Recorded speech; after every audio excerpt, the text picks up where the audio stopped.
Assalamualaikum warahmatullahi wabarakatuh. Selamat pagi semuanya. Terima kasih untuk para pemateri yang telah hadir di kesempatan hari ini. Perkenalkan nama saya Cindy Maritinda Syaputri dari BPTD kelas 2 Lampung yang akan bertugas sebagai moderator dalam diskusi hari ini. Diskusi kita kali ini akan membahas topik yang sangat menarik dan relevan, yaitu terkait narkoba di lingkungan ASN. Tema diskusi ini tentunya penting karena untuk mengetahui dan menganalisis faktor yang menjadi penyebab penyalahgunaan narkoba oleh pegawai negeri sipil atau ASN, karena ASN sudah seharusnya memiliki peran yang andil besar dalam upaya membendung dan menekan peredaran dan penyalahgunaan narkotika di lingkungan masyarakat. Dan yang paling utama adalah di lingkungan institusi masing-masing. Melalui diskusi ini kita berharap dapat menggali berbagai pandangan, pendapat, dan informasi terbaru dan menemukan solusi atau perspektif yang bermanfaat terkait isu yang akan kita bahas. Telah hadir pemateri-pemateri yang luar biasa. Yang pertama ada pemateri pertama yaitu Muhammad Farizan dari UPBU kelas 3 EWR. Dan pemateri kedua yaitu Kak Habib Abdurrahman asal dari BPTD kelas 2 Maluku Utara. Yang pemateri selanjutnya yaitu Kak Priya Aji asal BPTD kelas 2 Sultra. Pemateri keempat yaitu Kak Nur Wahyu Prasetyo dari BPTD kelas 2 Kalsel. Dan pemateri kelima yaitu Kak Isham Nazami asal dari UPBU kelas 3 Andi Jemah. Pemateri keenam yaitu Kak Siti Nur Komariah asal Distrik Navigasi Tanjung Perak. Pemateri ketujuh yaitu Kak Bihar Alfani asal KSOP kelas 4 Banda Naira. Pemateri kedelapan yaitu Kak Mo Syahrul asal UPPP kelas 3 Ampana. Dan yang terakhir yaitu pemateri Kak Adam Haidar dari UPP kelas 3 Pulau Telo. Sebelum diskusi ini, alangkah baiknya kita berdoa sesuai dengan kepercayaan dan keyakinan masing-masing. Berdoa mulai. Selesai. Baik, untuk permulaan, alangkah baiknya kita mengetahui terlebih dahulu apa arti dari narkoba. Menurut pemateri pertama, Kak Muhammad Farizan, apa yang dimaksud dengan narkoba itu sendiri? Narkoba singkatan dari narkotika, psikotropika, dan bahan adiktif berbahaya lainnya. Narkoba yaitu bahan atau zat yang jika dimasukkan dalam tubuh manusia, baik secara oral atau diminum, dihirup maupun disuntikan, dapat mengubah pikiran, suasana hati atau perasaan, dan perilaku seseorang. Terima kasih. Baik, terima kasih atas jawabannya. Selanjutnya, menurut pemateri Kak Habib, mengapa seseorang pegawai bisa mengenal bahkan menggunakan narkoba? Baik, terima kasih Mbak Cindy. Mengapa seseorang pegawai bisa mengenal bahkan menggunakan narkoba? Biasanya narkoba pertama kali dapat dikenal melalui ajakan rekan kerja yang sudah terlebih dahulu memakai narkoba. Ajakan ini biasanya dibungkus dengan alasan sebagai berikut. Yang pertama, ingin tetap fokus dan juga meningkatkan stamina. Mengira narkoba bisa membuat kuat begadang, lembur, atau tetap prima dalam menjalankan tugas yang padat. Yang kedua, tekanan psikologis. Stres karena konflik kerja, lingkungan toksik, ataupun bullying, dan tekanan kerja dari atasan. Seseorang dapat mencari pelarian dengan cara termudah, yaitu menggunakan narkoba. Yang ketiga, pelarian dari masalah pribadi. Masalah keluarga, ekonomi, ataupun percintaan yang dapat terbawa ke kantor dan menjadi celah sebagai pelarian untuk menggunakan narkoba. Dan yang terakhir adalah kurangnya pengawasan dan sanksi. Tidak adanya sanksi tegas ataupun tes yang dilakukan secara berkala oleh instansi yang memudahkan seseorang untuk melakukan pelanggaran berpeluang semakin besar. Baik, terima kasih Mbak Cindy.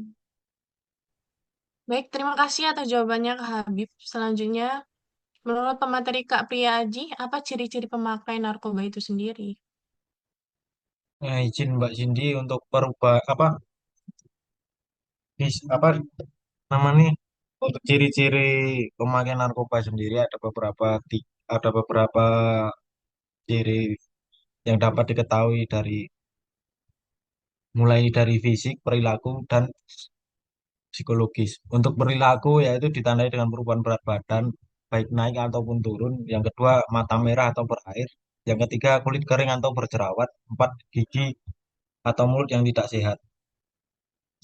Serta perilaku sendiri Yaitu yang pertama kurangnya stabil dari apa segi stamina maupun dari emosional.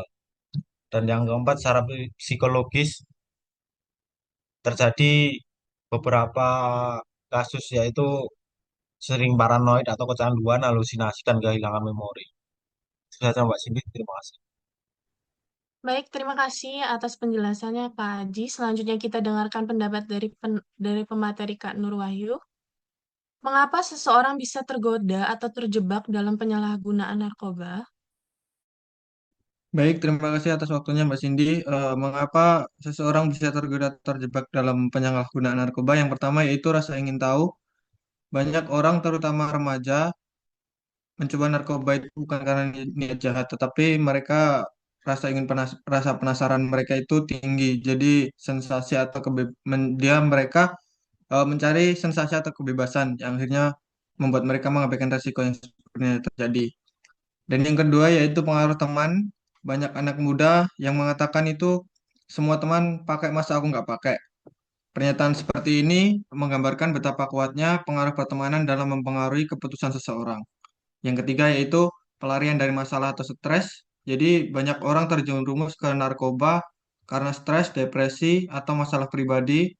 Jadi menjadikan kondisi mental dan emosional yang tidak stabil seringkali membuat mereka merasa jadi putus asa. Jadi mereka mengira bahwa dengan mengkonsumsi narkoba bisa membantu melupakan masalah, membuat tenang, atau bahkan memberi kebahagiaan. Mungkin itu Mbak Cindy, terima kasih. Baik, terima kasih untuk Kak Wahyu. Selanjutnya menurut pemateri Kak Isham Nazmi, apa hukuman bagi pengguna dan pengedar narkoba di Indonesia? Baik, untuk hukuman bagi pengedar dan pengguna narkoba berdasarkan Undang-Undang Nomor 35 Tahun 2009 tentang narkotika. Yang pertama, untuk hukuman bagi pengedar narkoba, pengedar adalah orang yang mengedarkan, menjual, menyalurkan, atau menyimpan narkotika secara ilegal. Hukumannya pidana penjara dengan minimal 5 tahun dan maksimal seumur hidup, bahkan hukuman mati bila barang terbukti dalam jumlah besar, dilakukan secara terorganisir, dan juga menyebabkan kematian orang lain. Untuk yang kedua, hukuman bagi pengguna narkoba. Pengguna adalah orang yang memakai narkoba, misalnya untuk diri sendiri. Hukumannya itu dapat direhabilitasi jika terbukti sebagai korban penyalahgunaan dan bukan pengedar. Jika tidak bersedia direhabilitasi atau mengulangi, bisa dikenakan pidana penjara 4 tahun atau lebih. Sekian. Baik, terima kasih atas jawabannya. Pemateri selanjutnya Kak Siti Nur Komariah. Menurut Anda bagaimana pemerintah dan masyarakat bisa bekerja sama dalam pemberantasan narkoba? Baik, mohon izin menjawab, Kak. Bagaimana pemerintah dan masyarakat bisa bekerja sama dalam memberantas narkoba? Satu, bisa melalui kerjasama penegakan hukum atau bandar. Dua, mengadakan program rehabilitas untuk para pengguna. Tiga, kampanye preventif. Empat, dengan adanya dukungan keluarga. Dan lima, serta memperdayakan masyarakat melalui pengawasan dan pelaporan. Sekian, terima kasih. Baik, terima kasih atas jawaban singkat dan jelas dari Kak Siti. Selanjutnya kita dengarkan pendapat pemateri selanjutnya, yaitu Kak Bihar. Menurut Kak Bihar, bagaimana cara efektif untuk mendekati dan membantu seseorang yang terlibat penyalahgunaan narkoba? Terima kasih untuk pertanyaannya, Mbak Cindy. Cara efektif untuk mendekati dan membantu seseorang yang terlibat penyalahgunaan narkoba, yakni langkah terbaiknya tidak membiarkan mereka menghadapinya sendirian. Coba lakukan pendekatan dengan cara yang efektif, yaitu melibatkan empati dengan menunjukkan empati kepada mereka, mendengarkan tanpa menghakimi, memberikan dukungan penuh, serta yang terakhir membantu mencarikan bantuan profesional. Sekian, terima kasih.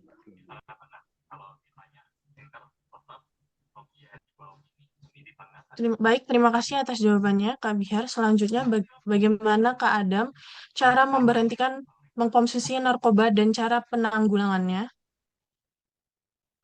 Untuk cara berhenti dari narkoba sendiri yaitu dari dalam diri niatan para pengguna, yaitu mereka mempunyai niatan, kemudian melakukan pemeriksaan sampai mana kecanduan yang dialami dan apakah ada efek samping yang muncul. Kemudian setelah itu melakukan rehabilitasi medis dan sosial, umumnya biasanya dari pemerintah, misalnya psikoterapi, rawat jalan, konseling individu, dan semisalnya. Kemudian melakukan kegiatan positif seperti mengasah skill melalui pendekatan dengan orang terdekat. Tanpa dukungan mereka, semua tidak akan berjalan lancar. Dan yang paling terpenting yaitu meningkatkan kualitas ibadah dengan mendekatkan diri kepada Sang Pencipta. Sekian, terima kasih. Baik, terima kasih atas jawabannya. Selanjutnya kita mendengarkan pendapat dari pemateri terakhir yaitu Kak Syahrul. Apa pesan terakhir bagi pendengar agar tidak tergoda narkoba? Adapun pesan terakhir bagi pendengar agar tidak tergoda dengan narkoba. Jadi narkoba itu jebakan yang terlihat menarik di awal tapi bakalan menghancurkan di akhir. Tanamkan dalam diri, sayangi dirimu, keluarga dan masa depanmu dengan hidup jauh lebih sehat dan bebas narkoba. Terima kasih Mas Cindy. Terima kasih atas jawabannya Kak Syarul. Baiklah, kita sudah mendengar pendapat dari para pemateri. Terima kasih untuk para pemateri yang telah hadir. Eh, Teman-teman, untuk argumen dan kita tagline slogan tema kita hari ini, yaitu AN, Hebat, Hebat, kuat, kuat tanpa Hebat kuat narkoba. tanpa narkoba. Hebat kuat tanpa narkoba. terima kasih untuk pemateri yang telah hadir. Kurang lebihnya saya mohon maaf. Wabillahi taufiq walhidayah. Wassalamualaikum warahmatullahi wabarakatuh. Waalaikumsalam. Waalaikumsalam.